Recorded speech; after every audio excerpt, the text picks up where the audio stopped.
I punished my gifted stepdaughter because my son was failing. I demanded she stay back a grade to make things fair. When they refused, I excluded her from family vacations, grounded her for speaking up, and treated her like she didn't exist. My husband just served me divorce papers and took full custody. I destroyed my marriage because I couldn't handle my stepchild being smarter than my own kid. I grounded my stepdaughter for telling her father I left her home alone during spring break, and that's when I lost everything. That sentence is the cliff I jumped off. That's the moment my husband looked at me like I was a stranger. That's the moment I realized I'd been punishing a 13-year-old girl for being smart while my own son was failing because I refused to accept reality. Let me start at the beginning, when I was still pretending I had good reasons. My husband Ryan and I got married 3 years ago. He has a daughter, Lily, from his first marriage. She was 10 when we met. Sweet kid. Quiet. Always had her nose in a book. Her mom Rachel is a doctor, one of those high-achieving types who probably has her life color-coded in a planner. I have a son, Dylan, who was 11 at the time. He's my whole world. His dad left when he was 2. I raised him alone for 9 years before I met Marcus. Dylan's a good kid. He's funny, he's social, he loves sports. He's just not great at school. Never has been. And I was fine with that. Not every kid is academic. Dylan has other strengths. He's charming. He makes friends easily. He'll figure it out. Then Lily skipped a grade. It happened at the end of her 5th grade year. Her school called Marcus and Rachel in for a meeting. They said Lily was testing off the charts. Gifted program wasn't challenging enough. She needed to move up to 7th grade in the fall. Rachel was thrilled. Marcus was proud but worried. He asked me what I thought. I should have been supportive. I should have said congratulations, that's amazing, we're so proud of her. I didn't. Is that really a good idea? I said. She's already so young. Socially, won't this hurt her? She'll be the youngest in her class by 2 years. She's mature for her age, Ryan said. But middle school is hard. The social dynamics. I just think we should consider if this is really what's best for her. What I was really thinking, Dylan's going into 6th grade. He's barely passing. If Lily skips to 7th, she'll be ahead of him. People will compare them. Family will compare them. Dylan will look bad. But I didn't say that part out loud. Rachel overruled me anyway. Well, she didn't overrule me because I'm not Lily's parent and don't get a vote, but that's how it felt. She and Ryan decided together. Lily skipped. That fall, Lily started 7th grade. Dylan started 6th. They went to the same middle school now. And I hated it. I hated watching Lily breeze through her homework in 20 minutes while Dylan struggled for 2 hours. I hated when Ryan would help Lily with algebra at the kitchen table while Dylan sat in his room avoiding his own work. I hated when family members would say things like, "Wow, Lily, 7th grade already? You must be so smart." And then they'd look at Dylan and say, "How's school going, buddy?" With that pitying tone. Dylan started to hate it too. Why does Lily get to skip a grade? He asked me one night. Because she's good at school. Am I bad at school? No, honey. You're just different. You have different strengths. Like what? I scrambled. You're good at sports. You have lots of friends. You're funny. He didn't look convinced. His grades got worse. He went from C's to D's. He stopped trying. When I'd ask about homework, he'd say, "What's the point? I'm already stupid." You're not stupid. Lily's in 7th grade and she's younger than me. That makes me stupid. I started resenting Lily. Not just resenting. Hating. This little girl who'd done nothing wrong except be smart, and I hated her for it. I started doing small things. Petty things. When Ryan would praise Lily for a good grade, I'd stay quiet. When she tried to show me a test she was proud of, I'd say that's nice without looking up. When we'd do family dinners, I'd ask Dylan about his day first. Then we'd talk about Marcus's work. Then my work. Lily would wait for her turn and I'd move on to dessert. She noticed. Kids always notice. "Why don't you like me?" she asked me once. We were alone in the kitchen. She was doing homework. I was making dinner. "What are you talking about? You never ask about my day. You never want to see my work. You only talk to Dylan." "That's not true." "It is." I slammed the pot down harder than I meant to. "Lily, I have a lot on my mind. I can't give you attention every second. Your dad is here. Talk to him." She didn't say anything else. Just went back to her homework with tears in her eyes. I felt guilty for maybe 5 minutes. Then I pushed it down and told myself she was being dramatic. Things escalated when report cards came out. Lily got straight A's. Dylan failed 2 classes. The school sent a letter home. Dylan needed to attend summer school or he'd be held back. I lost it. Not at Dylan. At the situation. At the unfairness of it all. At the fact that Lily made everything look easy while my son was drowning. This is ridiculous, I told Ryan. Dylan needs more support. The school isn't helping him. We can get him a tutor, Ryan said. A tutor costs money. Money we're spending on Lily's enrichment programs. Ryan frowned. Lily's programs are mostly covered by the gifted scholarship. Mostly. Not entirely. And it's not fair that she gets all this extra attention for being smart while Dylan gets nothing for struggling. Dylan gets attention. We help him with homework every night. You help Lily with homework. I help Dylan. Lily's homework takes 20 minutes. Exactly. So maybe she should be doing more to help out around here instead of just coasting on being naturally smart. Ryan stared at me. Are you seriously suggesting we punish Lily for doing well in school? I'm suggesting we make things more equal. By holding her back? By not treating her like she's special. The fight lasted 2 hours. We didn't resolve anything. Ryan signed Dylan up for summer tutoring. I stayed resentful. Then came the vacation. I'd been planning a trip to Florida for spring break. Disney World. The beach. A whole week. I'd been saving for a year. I told Dylan about it in February. He was so excited. He told all his friends. We looked at hotel options together. We planned which parks to visit. Then Ryan asked, "What day are we leaving? I need to request time off." We? Yeah. For the family trip. My stomach dropped. I hadn't planned for Lily. I'd planned this for me and Dylan. And okay, Marcus, because he's my husband. But this was supposed to be Dylan's trip. His special thing. I was thinking maybe just me and Dylan this time, I said carefully. A mom and son trip. You could have a guy's weekend with your buddies or something. What about Lily? She could stay with Rachel. For a whole week during my custody time? It's just 1 week. Ryan's face went hard. You're planning a family vacation and excluding my daughter. It's not excluding. It's just a different kind of trip. You're taking Dylan to Disney World and leaving Lily at home. She can go with Rachel another time. That's not the point. We're a family. If we're doing a family vacation, everyone goes. I should have backed down. I should have said you're right, I'm sorry, of course Lily should come. I didn't. Dylan needs this. He's had a hard year. I want to do something special for him. And Lily doesn't deserve something special? Lily gets everything. She gets praised constantly for her grades. She gets special programs. Everyone tells her how smart she is. Dylan gets nothing. Let him have this one thing. Ryan looked at me like he didn't know me. You're jealous of a 13-year-old girl. I'm protecting my son. From what? From his stepsister existing? We fought for days. He said if Lily didn't go, he wasn't going either. I said fine. I'd take Dylan myself. You're really going to do this? He asked. Yes. He shook his head. Rachel's going to hear about this. And she's going to be furious. I don't care what Rachel thinks. You should. Because this is custody agreement stuff.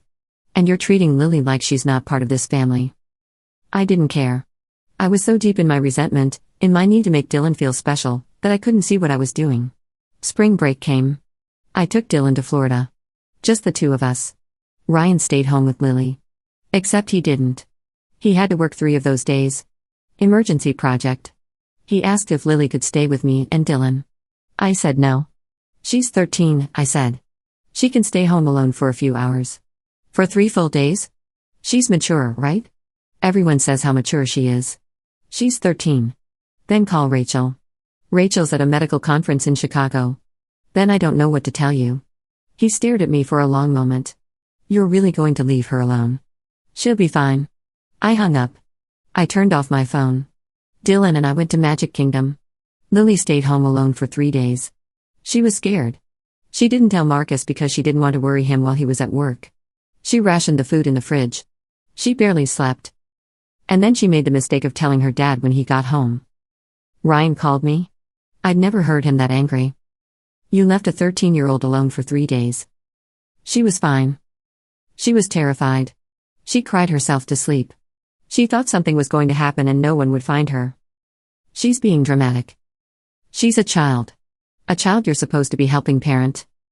I'm not her parent. Rachel is. Silence. Long, terrible silence. When you get home, he said quietly, we need to talk. I knew it was bad. But I didn't know how bad. I got home. Dylan ran to his room to unpack. I walked into the kitchen. Ryan and Lily were sitting at the table. Rachel was there too. My stomach dropped. What's going on? Rachel spoke first. Her voice was ice. You left my daughter alone for 3 days during a family vacation she was excluded from. She was fine. She was 13 and terrified. She could have called you. I was at a conference.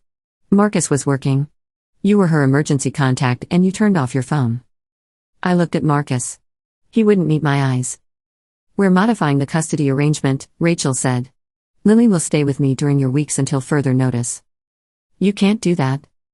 I already did. Ryan agreed. I looked at him. You agreed? He finally looked at me. His eyes were empty. I can't trust you with her. She's fine. She's sitting right here. She's fine. She's not fine, Marcus said. And neither are you. Lily hadn't said a word. She just sat there, staring at her hands, tears running down her face. I should have apologized. I should have gotten on my knees and begged for forgiveness. Instead, I doubled down. This is ridiculous. I'm being punished for trying to do something nice for my son. You excluded and neglected my daughter, Marcus said. She's not my daughter. The room went silent. Lily stood up and left. Rachel followed her. Ryan stayed. Pack a bag, he said. What? Pack a bag and go stay somewhere else. I need you out of this house tonight. You're kicking me out? I'm asking you to leave before I say something I can't take back. I left. I stayed at my sister's. I told myself Ryan would cool down. We'd talk. We'd work it out. We didn't. 3 days later, I got served with divorce papers. The divorce papers cited irreconcilable differences and requested full custody of our household during the separation period. I didn't understand what that meant until my lawyer explained it. Ryan wanted me out of the house permanently. He wanted to keep living there with Dylan and Lily during his custody time. He wanted me to find my own place. He can't do that, I said. Dylan is my son. He's not asking for custody of Dylan. He's asking that when Dylan is with him, Dylan stays at the marital home. When Dylan is with you, Dylan goes to your residence. So I have to move out of my own house? It's his house. He owned it before you married. I'd forgotten that. We'd never added my name to the deed. He'd said we'd do it eventually. We never did. I fought it anyway. I hired a lawyer I couldn't afford. I drained my savings. I told everyone who would listen that Ryan was overreacting, that I'd made one mistake, that he was choosing his ex-wife over me. No one agreed with me. My sister listened to the whole story and then said, you left a 13-year-old alone for 3 days because you were jealous she's smarter than Dylan. I'm not jealous. Yes, you are. And you've been taking it out on that little girl since the day you met her. That's not true. Isn't it? Be honest. Have you ever been happy about anything Lily accomplished? I couldn't answer. My mom was worse. She'd always liked Ryan. She'd met Lily a few times and thought she was sweet. You need to fix this, Mom said. How? He won't even talk to me. Apologize. To Lily. To Marcus. To Rachel. Get on your knees and apologize. For what? For wanting my son to feel special? For punishing a child for being smart. For treating her like an inconvenience. For leaving her alone because you couldn't stand to bring her on vacation. I didn't punish her. What do you call it then? I didn't have an answer. Dylan didn't understand at first. He was 14, wrapped up in his own world. He knew we'd gone on vacation without Lily. He thought it was weird but didn't question it. He knew Mom and Dad were fighting but figured we'd work it out. Then Ryan sat him down and explained we were getting divorced. Dylan came to my sister's apartment where I was staying. He was crying. Why are you and Marcus splitting up? I wanted to tell him the truth. That Ryan was overreacting. That I'd done nothing wrong.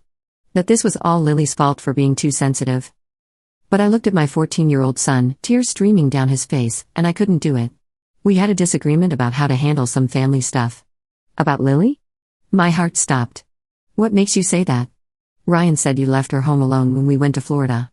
He said that wasn't okay. She was fine. She's my age, Mom. I wouldn't want to stay home alone for 3 days. You're different. How? I didn't have an answer for that either. The divorce moved forward. Ryan was coldly polite. We communicated through lawyers. He kept the house. I found a small apartment 20 minutes away. Dylan split time between us. Week on, week off. The weeks he was with me, I'd pump him for information about Lily. How is she doing? Fine, I guess. Does she talk about me? No. Does Marcus talk about me? Mom, please stop. I couldn't stop. I was obsessed. I needed to know if Lily was suffering. If she felt guilty. If she understood what she'd done to my marriage. She hadn't done anything. I knew that logically. But emotionally, I blamed her for everything. Dylan's grades didn't improve. They got worse. He failed 3 classes that semester. I got called in for a meeting with his teachers and the school counselor. Dylan is struggling, the counselor said. His grades have dropped significantly. He seems withdrawn. Is there anything going on at home we should know about? I told them about the divorce. They nodded sympathetically. That would explain it. Divorce is hard on kids. Is he in therapy? No. We'd recommend it. He's showing signs of depression. Depression? My baby was depressed and I'd been so wrapped up in my own drama that I hadn't noticed. I signed him up for therapy. The therapist said I couldn't be in the sessions, but she'd give me updates with Dylan's permission. After the 3rd session, she called me in. Dylan talks a lot about fairness, she said. Fairness? He feels like things aren't fair. That other kids have it easier. That he's not as smart as other people. That he'll never be good enough. My chest tightened. Where is this coming from? The therapist looked at me carefully. He mentioned a stepsister. Lily. What about her? He says you used to talk about how unfair it was that she was smart. That she got to skip a grade. That she made him look bad. The room spun. I never said that. Maybe not in those words. But Dylan internalized something. He believes his worth is tied to being better than Lily. And since he can't be better academically, he feels worthless. I started crying. The therapist handed me tissues. I was trying to make him feel better. By making someone else the villain? I just wanted him to know he was special. He is special. But not because he's better than someone else. He's special because he's Dylan. And until he believes that, these feelings won't go away. I left that session and sat in my car for an hour. Everything I'd done to protect Dylan had hurt him worse than anything Lily ever could have. I'd made him compare himself to a 13-year-old girl. I taught him that her success meant his failure. I'd planted the idea that he wasn't good enough. And then I destroyed his family to protect him from a comparison I'd created. I tried to reach out to Ryan. I sent him an email explaining what the therapist said. Asking if we could talk. Asking if there was any way to fix this. He responded, I'm glad Dylan is in therapy. I hope it helps. But you and I are done. Please only contact me about Dylan's schedule. I tried to apologize to Lily. I sent a letter to Rachel's house. Dear Lily, I'm sorry for how I treated you. I was wrong. I let my own insecurities hurt you, and that's not okay. You didn't deserve any of it. I hope someday you can forgive me. Rachel sent it back unopened with a note, Lily doesn't want contact with you. Please respect that. The divorce was finalized 8 months after Ryan served me papers. I lost the house. I lost Ryan. I lost any relationship I might have had with Lily. And worst of all, I damaged Dylan in ways I'm still discovering. Dylan's in therapy twice a week now. He's on medication for depression and anxiety. His grades are still terrible. He talks about dropping out. Ryan got engaged to someone new. A kind woman named Sarah who teaches at Lily's school. Dylan met her and said she's nice. She asks about his interests. She doesn't compare him to anyone. Lily's in high school now. She's 15, in 11th grade, taking college-level courses. I see updates occasionally when Dylan mentions her. Lily got into some summer program at MIT. That's great. Yeah. Sarah's really proud of her. Sarah. Not me. Sarah gets to celebrate Lily's achievements. Sarah gets to be the stepmom who supports instead of resents. I'm alone in my apartment most nights. Dylan's with Ryan half the time. When he's with me, he stays in his room. My sister still talks to me, but I can tell she's disappointed. My mom barely calls anymore. I lost my job 6 months ago. Budget cuts. I'm working retail now, making half what I used to. I can barely afford the apartment. I scroll through old photos sometimes. Pictures from when Ryan and I first got married. Dylan smiling. Ryan with his arm around me. Lily in the background, always in the background. I look at her face in those pictures now and I see it. The way she'd smile but her eyes were sad. The way she'd stand a little apart from the rest of us. The way she'd try to show me things and I'd look away. She was just a kid. A smart, kind, lonely kid who wanted a stepmom who'd love her. And I couldn't do it. I couldn't love her because she made my son look bad by comparison. Because she reminded me that Dylan was struggling and I didn't know how to fix it. So I made her the enemy. I turned a child into a villain. I excluded her, neglected her, resented her for existing. And I lost everything. Dylan doesn't talk about Lily much anymore. When he does, it's different now. Lily helped me with my math homework yesterday, he said last week. That's nice of her. Yeah. She's actually really cool. I was kind of mean to her before because I thought she was showing off. But she's not. She's just smart. And she doesn't make me feel bad about it. I'm glad. Sarah says everyone's good at different things. Lily's good at school. I'm good at other stuff. What stuff? I don't know yet. But we'll figure it out. He said we'll. Him and Sarah and Ryan and probably Lily. Not me. I'm not part of the we anymore. I did this.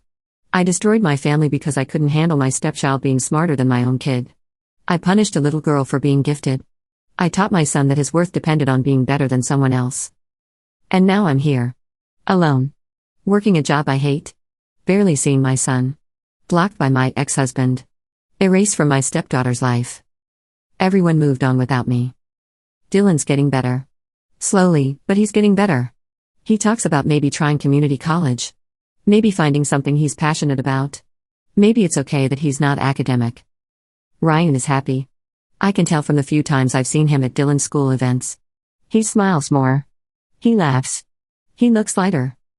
Lily's thriving. She's going to get into an amazing college. She's going to do incredible things. And she's going to do it all without ever thinking about me again. And I'm going to live with this for the rest of my life. The knowledge that I had a chance to be part of something beautiful, a blended family that could have worked, and I destroyed it because I was too insecure to celebrate a child's success. I see other blended families now and I wonder how they do it. How they love kids that aren't biologically theirs. How they celebrate all their children equally. How they don't let jealousy win. I couldn't figure it out. I let jealousy turn into resentment. Resentment into cruelty. Cruelty into neglect. And the worst part is, I knew what I was doing. Every time I ignored Lily. Every time I excluded her. Every time I grounded her for speaking up. I knew it was wrong. I just didn't care enough to stop. I thought I was protecting Dylan. I thought I was being a good mother. I thought making things fair meant bringing Lily down instead of lifting Dylan up. I was wrong about everything. And now I'm sitting in a studio apartment at 42 years old, estranged from my ex-husband, losing my relationship with my son, blocked by my former stepdaughter, working retail to make rent. This is what jealousy costs. This is what happens when you punish a child for being smart. This is what I deserve. I just wish Dylan didn't have to pay for my mistakes too.